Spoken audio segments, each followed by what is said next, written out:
Hi, it's Dr. H. Welcome to this week's Schlagbite entitled Oregon Country Fair as Quantum Theory for the week July 18th, 2011. So it's that time of the year, my annual family reunion at Oregon Country Fair, the longest running hippie fest in this country.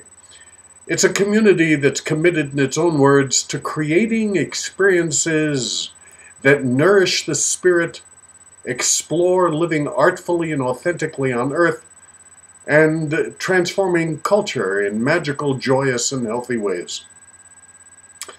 It's always on the weekend after the 4th of July, and I go with my wife and my children and my grandkids, and we join 6,000 other volunteers who make up the fair family.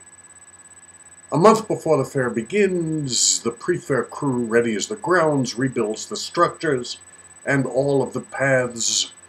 And by the time the fair begins, those 6,000 volunteers will do everything from running a health clinic to controlling traffic, collecting garbage, recycling, providing entertainment and speakers who will entertain and educate about 50,000 people.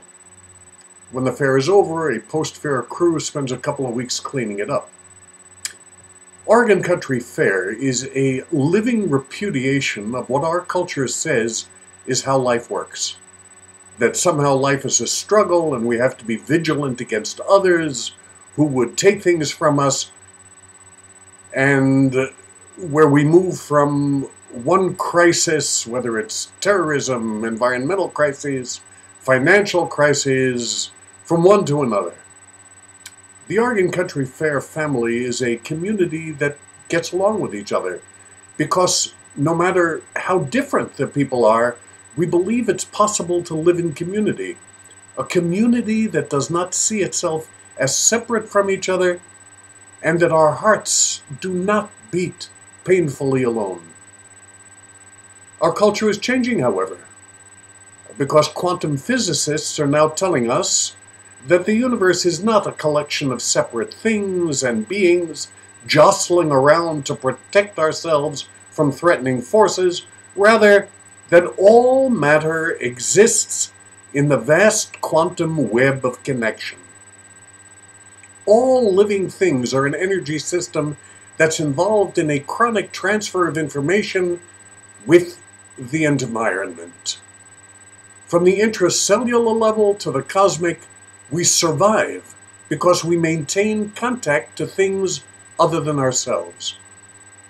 Nature's most basic impulse is not a struggle for domination, but a constant, irrepressible drive for connection and wholeness. In that dream time that is Oregon Country Fair, I celebrate a vision of life that reminds me people can live in peace with common purpose. Those are my thoughts. Have a great week. Remember, we are truly all connected. I say this for all my relations, mitakuye.